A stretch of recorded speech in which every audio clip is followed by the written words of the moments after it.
Hello, my name is Lena. This is my husband Victor and our little Polina. She is 4 years old and she has agenesis of the right lung, which means it is absent, and dextroversion of the heart to the right, which means her heart is on the right side. She is missing the right bronchus, the right lung, and the right pulmonary artery. In general, the entire right side of her respiratory system is absent. This condition also leads to other issues. So she also has problems with her spine. There is a segmentation disorder of the vertebrae in the thoracic region, and her heart is located on the right side because there is an empty space there. As the doctor said, the body doesn't like emptiness, so her heart immediately moved into that space and ended up in the wrong place. There is a stenosis of the trachea by the aortic arch, meaning the aortic arch is compressing the trachea. It's there, but so far we don't see any negative effects.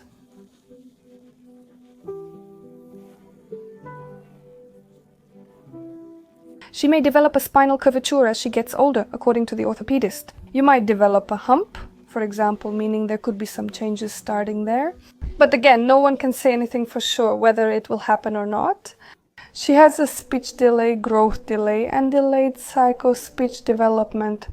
There's very little information online. When I found out, I tried to find some clinical cases described, and there are some, but I think I only found 2.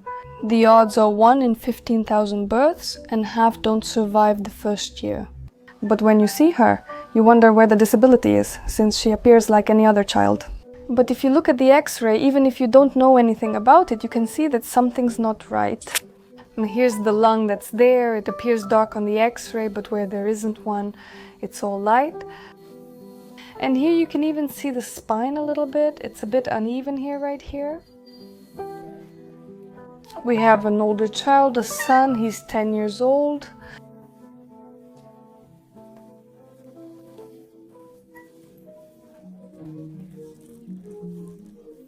We really wanted both Tyoma and Polinka. We planned for them, and for about a year nothing worked out for us, but then finally everything happened.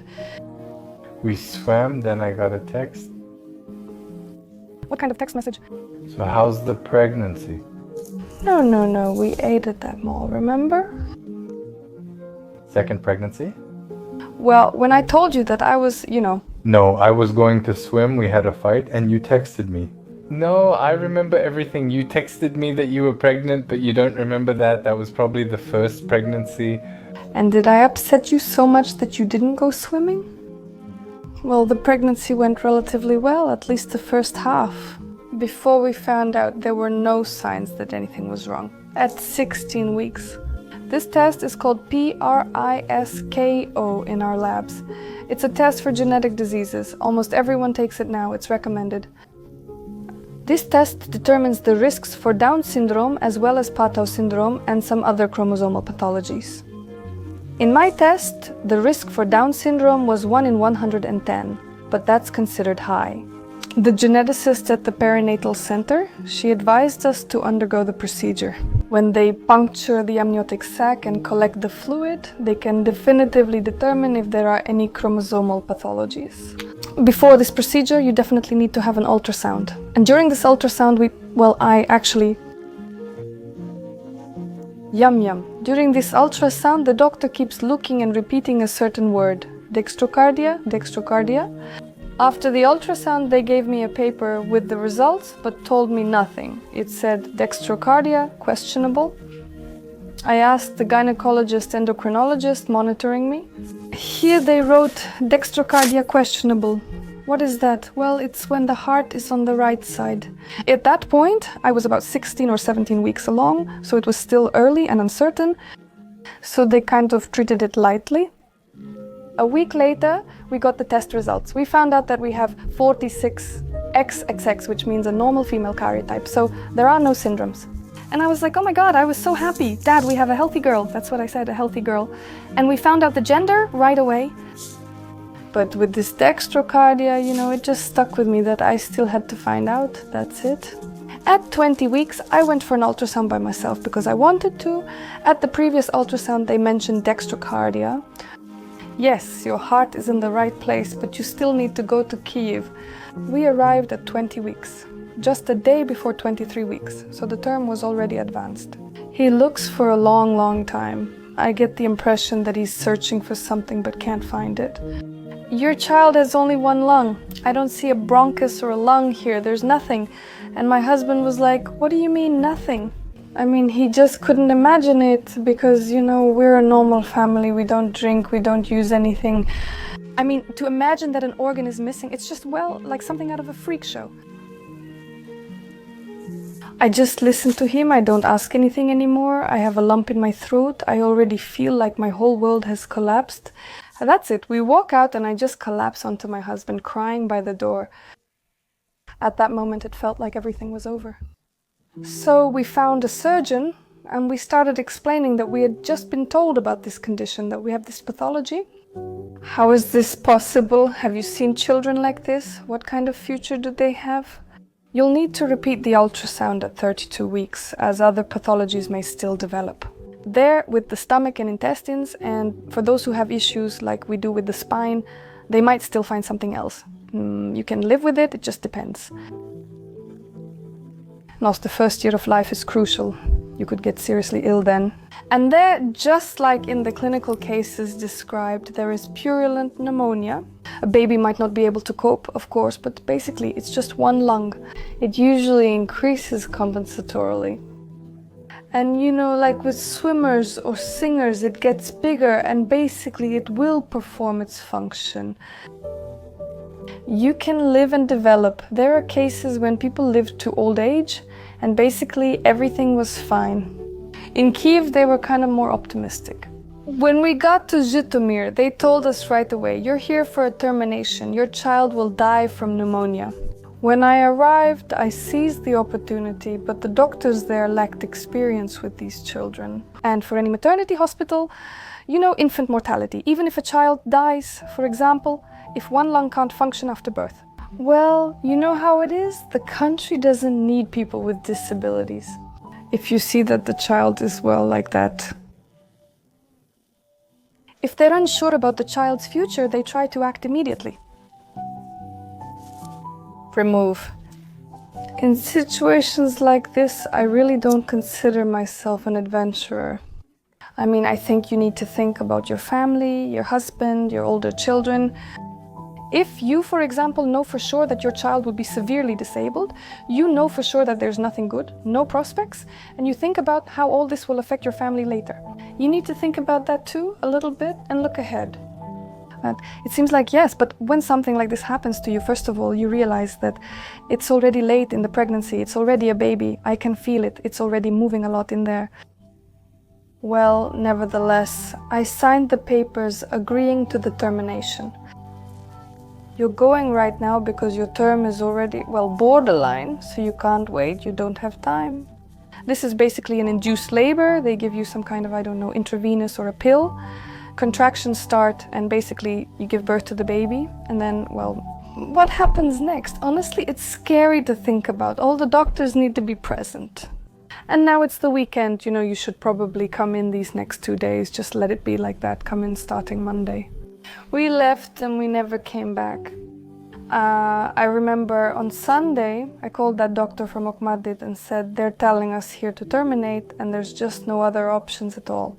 They have more experience, like I said, they've seen these children, they understand what prospects they have. I still listen to them more. My husband and I agreed to go all the way. There are prospects, and since this is a wanted child, we have to hold on. When I was in the maternity hospital, this doctor would come to see me and tell me some stories. It was like she was preparing me, like, you mother, be ready, your child is going to be sick, and this is your story, this is your situation. That's it. They scheduled a planned C-section at 38 weeks. And I see, at first she was kind of gray, and then she started turning pink, so I realized she was starting to breathe. She was in the incubator, and at first I was in my intensive care unit while she was in hers. They did an X-ray for her on the first day. They also found a small spot of intrauterine pneumonia. Interns would come, students would come with their professors, they would show her and talk about her, you know, like it was an interesting case. When we were discharged at 2 months, I suddenly felt calm. I see that she is developing, growing. She doesn't have any shortness of breath. Although at first I remember, oh God, I would come in and check all the time to see if she was breathing or not. She was 1 year old when we ended up in the intensive care unit, and then we were sent for an x-ray to rule out pneumonia. They were taking pictures during the procedure when the doctor ran out and asked, "Mom, did you cover her with your hand?" I thought they knew. Sorry, I forgot to mention she has only one lung. "Wash your chubby belly," the pike was wagging its tail, and she praised us a lot. And the magpies on the willow were cleaning their feathers. All the frogs under the burdocks were laughing at us. Polinochka is growing and developing, and now she has been diagnosed with a speech delay. We're working on this with a speech therapist and special education teacher at daycare and home. I think we'll catch up by the time she starts school. I'm concerned about her intellectual growth, speech and thinking due to her delay. I think it makes sense. After all, when she was born, and maybe even in the womb, she had hypoxia. That's for sure. They even wrote it down for us. So it's a bit harder for her. She needs more time. And everything matures a little later for her too. Well, yes, her spine, even on the x-ray you can see that it's a bit crooked around her neck. Well, our orthopedist says that right now it won't show up in any way for her. During adolescence, when there's active growth, that's when curvature might develop, and no one can say how severe it will be. It's unknown. I don't want to worry ahead of time. I know what could happen. I know it inside myself. But until something actually happens, I won't think about it. You know, that will only ruin you. She went to kindergarten, to an inclusive group, to kindergarten. I actually thought she probably wouldn't go. And also when COVID started, we didn't really know how all of this was connected to the lungs. She goes to a regular group, but she has her own assistant who helps her, and she has her own activities there. She sees a speech therapist and psychologist. Is a lung transplant possible later? And I think that's absolutely pointless in this case. A lung transplant is a complicated surgery. Compared to a liver transplant, it's only done in extreme cases when the lung completely fails and that's it. Then they do a transplant. Adults can have lungs removed for cancer or tuberculosis. I know it's possible. But I think it's even harder for an adult. They're used to breathing with their whole chest, and then it's removed and they have to learn to adapt. For her, it's the opposite. She's had this lung issue since birth. It's gotten used to it, it's grown, and most importantly, she shouldn't get seriously ill. That's what I'm worried about. A child is a child, but I have a husband, I have an older child. They also need to get my attention, so I try to be both a mom and a wife. That's how I look at her overall. Well, good job, Polya, good job. You didn't let your mom down.